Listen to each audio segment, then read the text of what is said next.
Hi guys, welcome back. Today I'm going to be showing you how to make a honey and soy chicken. Okay, now this dish can go with so many different things. You can serve it with chips, wedges, rice if you want, or noodles. You know, it's entirely up to yourself. It's a very simple dish, very quick and very easy. Okay, now just to let you know, you can, if you want, use the chicken drumsticks. Very cheap, very quick. But I'm not going to use them today. Today I'm going to be using the thighs. All right. The chicken's going to go back into my fridge,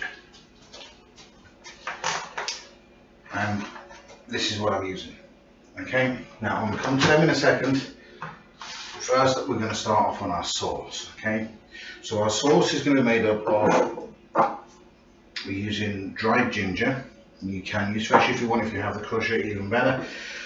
Soy sauce, a little olive oil, honey, and ginger.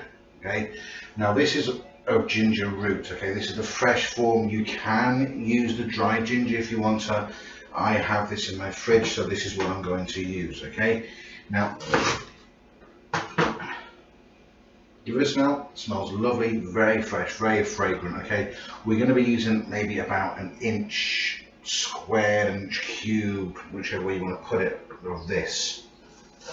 So what you're going to do is you're going to take off all of the skin that goes around it. We don't want to keep the skin, we only want the fleshy part on the inside. Okay, so we're going to get rid of our peelings, and then slowly, you don't need to rush it. Okay, remember to do the claw, so you have your 3 fingers to the front, 2 fingers to the back. Mind your thumb, don't chop it off. Okay, so then the other way.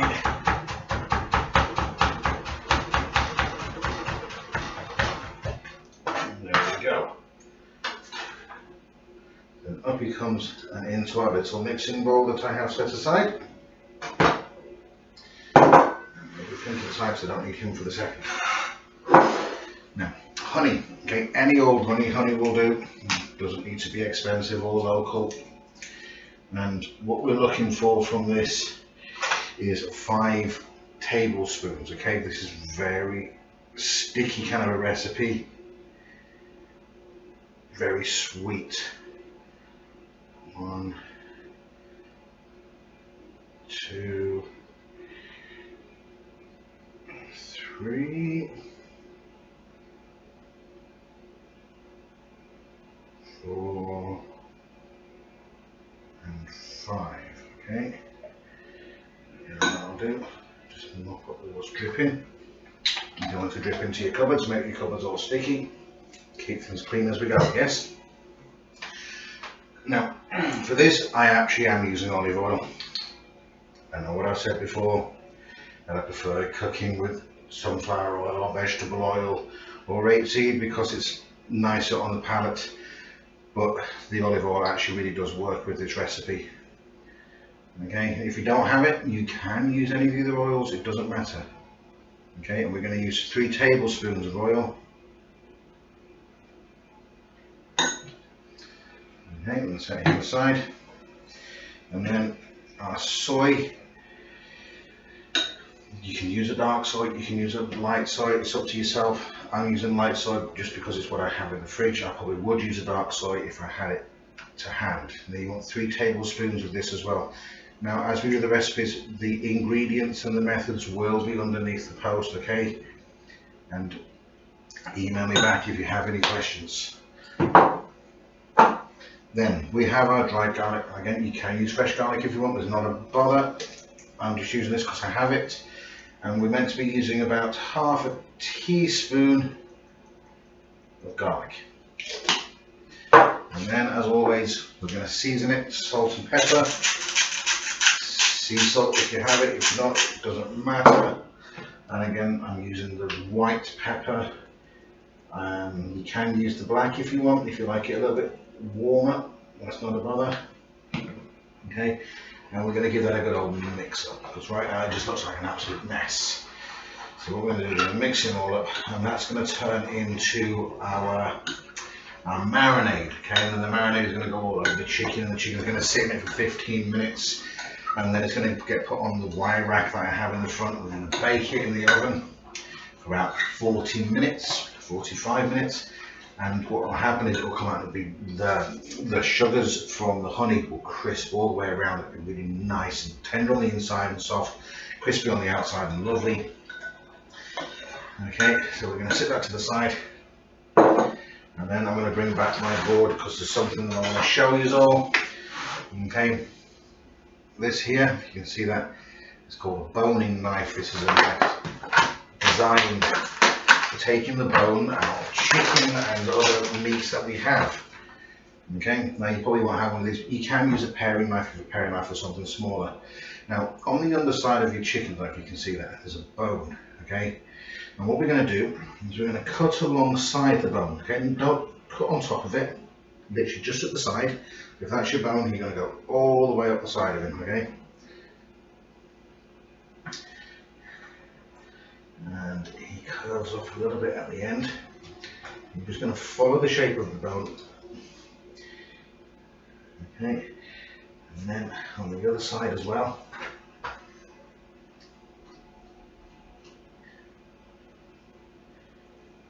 And then what you're left with, if you turn it upside down, you'll see that your bone will actually sit on top. And you're going to slide your knife underneath, and it will just come straight out. Okay. Look, stolen bit of the chicken. Okay, so there's your bone. We don't want him. And then you're left just literally with the chicken thigh, all the skin on, and it's going to be perfect. Well, the reason why we use chicken thigh for this recipe is the dark meat of the chicken actually has more flavour. Okay, the breast of the chicken everyone uses because it's simple, it's easy, they know what they're doing. You don't have to really debone anything, but by using the thigh, you're actually going to get a lot more flavour, a lot more moisture as well. You know, the legs get worked more than any other part of the chicken. So that's why we're using thighs for this recipe. And what I'm going to do is I'm just going to debone the rest of these. I'm going to marinate them, and I'll come back to you later on this one. Okay, thanks a lot, guys.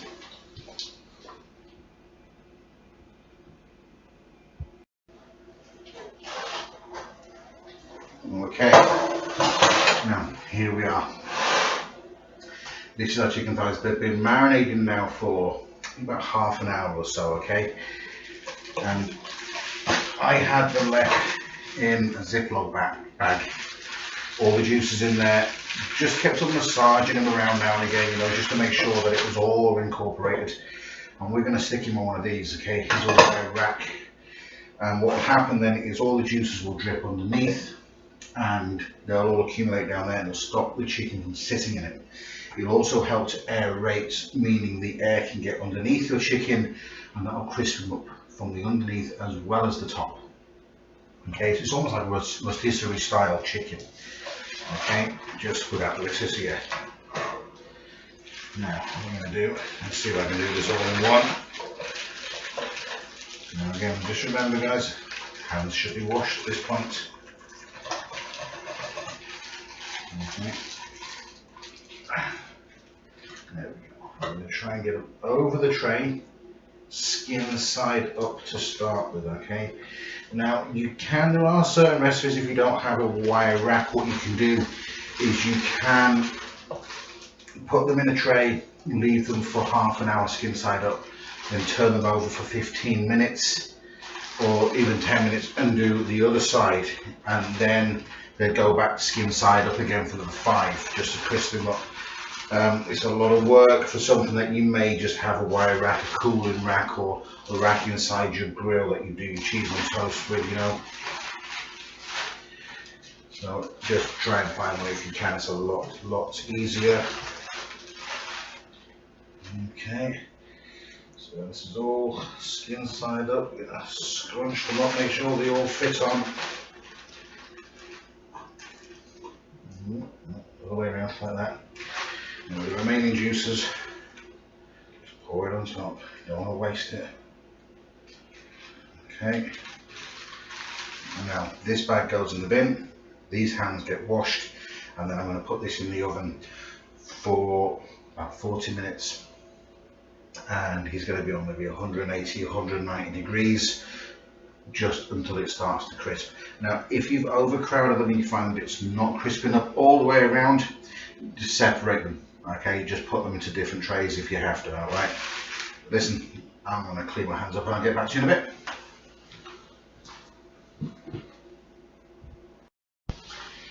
Hi guys, welcome back.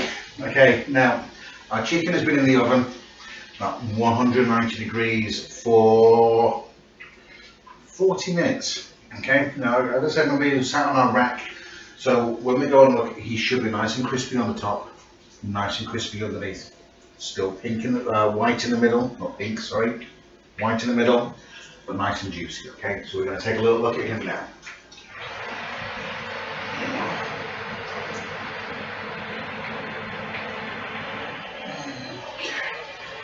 Put that on our wire rack so I don't scorch my side.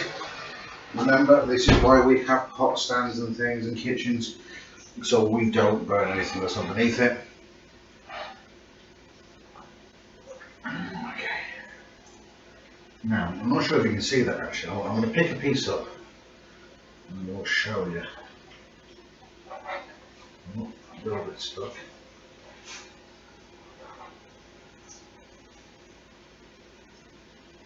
Okay, so you see, he's nice, he's brown, he's become caramelized. Okay, underneath he's cooked all the way through. And we'll just cut a piece of that. Oh, you hear that crisp? So no pink at all. Okay, now it's not as white as a chicken breast would be because it's the thigh. As I said earlier, it's called dark meat. A lot more flavour in there, okay? And crispy.